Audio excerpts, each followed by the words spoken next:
Reka duhere mu ikipe ya Kiyovu Sport aho ku munsi w'ejo bakinaga umukino w'umunsi wa 19 wa shampiyona aho batsindaga ikipe ya Gorilla FC ibitego 3-1.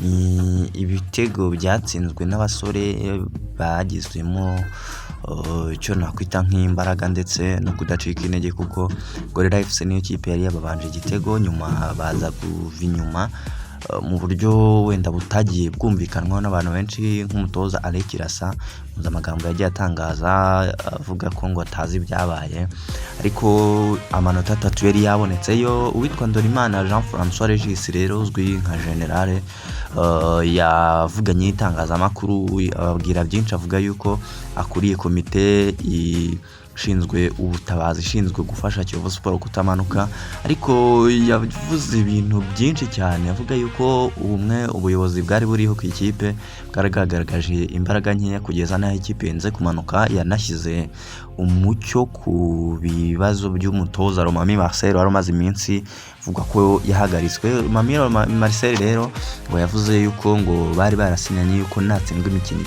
3 kontara izahita irangira, ubwo rero yarayitsinzwe ahita ava mu ikipe ya Kiyovu Sport nk'uko kontara yabivugaga. Ariko uyu Romami Marcel biravugwa yuko ku makuru ari kongeraho rwose ngo byamaze no kurangira, ngo agomba gusimbura uwitwa Abdou Mbarushimana wamaze kwirukanwa n'ikipe ya Visio FC. ni ikipe nayo itari ahantu heza meme na Kiyovu Sport, kuko iyi kipe nayo niyo iri ku mwanya wa nyuma kuri ubu ngubu n'amanota 12. Uyu Abdou Mbarushimana rero yajemo mu kwezi kwa 12 ho gatoya, aje gusimbura umutoza w'umwongereza Sean wari wamaze gusezererwa. ni n'ikipe yageze gukoreshaho witwa Banamwana Camarade umutoza wabo, ariko yari ifite Abdou Mbarushimana rero kuva saison yatangira retour amaze gukina imikino igera kuri 4, kuko nawe yakinaga umunsi wa 19 atsindwa n'ikipe ya Rutsiro, amaze rero ngo guhita asezererwa. yamaze gusimbuzwa uyu nguyu Romami Marcel wari wasinyanye n'ikipe ya Kiyovu Sport yuko natsinzwe imikino 3 agomba guhita asezererwa. byumvikana ko rero ubwo Abdou Mbarushimana niwe udafite akazi kuri ubu ngubu. ubwo reka turebe uko gahunda zigomba kugenda muri aya makipe abiri ari guhatana no kutamanuka mu cyiciro cya kabiri. Yes, nguhaye ikazanga kuri Byiza Sport, ni channel tukugeza amakuru ya siporo buri munsi, ndetse nane amakuru aba yizewe, cyangwa se no gukanda subscribe, like, share ndetse na comment kugira ngo titubano miganiro tugenda tukugezaho buri munsi. Reka amakuru tuyakomereze muri shampiyona icyiciro cya mbere mu Rwanda igomba gukomeza kuri iki cyumweru. Hari teganyijwe imikino igera kuri 2 yamaze no kwemererwa amasaha. Ikipe ya Rayon Sport iribuze kwakira ikipe ya Gasogi United ku isaha y'isa 10. ubwo ni umukino wakoye ku isaha y'isa 9 uko byari biteganyijwe. Impamvu Rwanda Premier League yatanze igahinduriye imikino yavugaga yuko ngo ari isozwa rya Tour du Rwanda igomba gusozwa kuri iki cyumweru.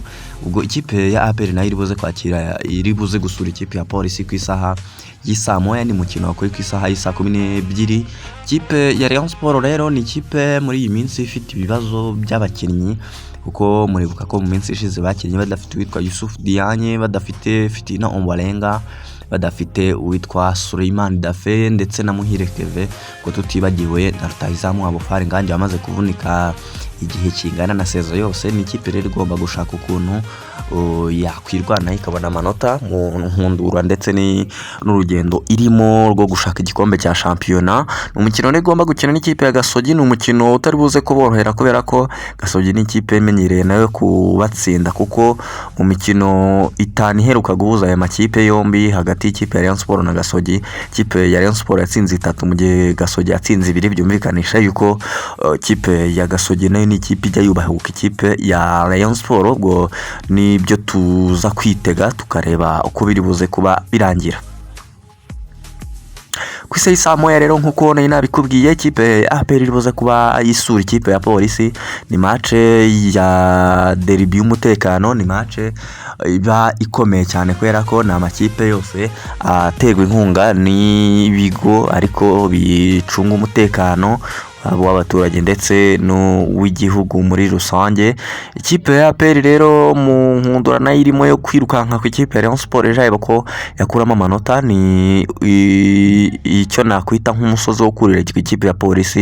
Ni ikipe nayo ifite abakinnyi beza ariko itaragiye igaragaza ubushake ndetse n'ubushobozi bwo kubakoresha. Ubwo ni match nayo iteganyijwe ku isaha saa moya, turi buze kureba uko biri bugende byitwara kuri uyu munsi.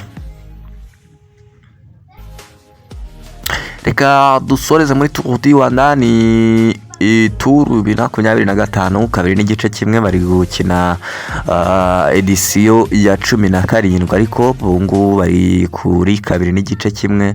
Ni irushanwa rikomeye cyane rizamo n'amakipe akomeye, rero byumvikanisha yuko ari nayo mpamvu ibintu kuri ubu ngubu bitoroshye.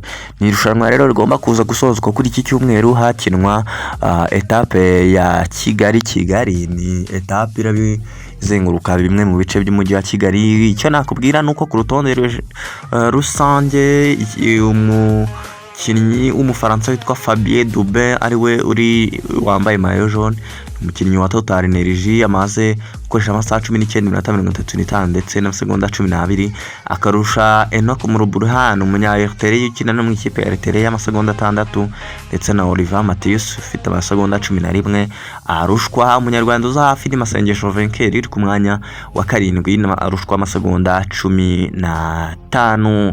Reka ngushimire nkwifurize kugira icyumweru cyiza. Njye nitwa Byiza Pasi Govinda. Ubwo tuze gusubira mu kiganiro cyo ku mugoroba, cyo ngusaba no gukanda subscribe, like, share ndetse na comment kugira ngo tujye tubana.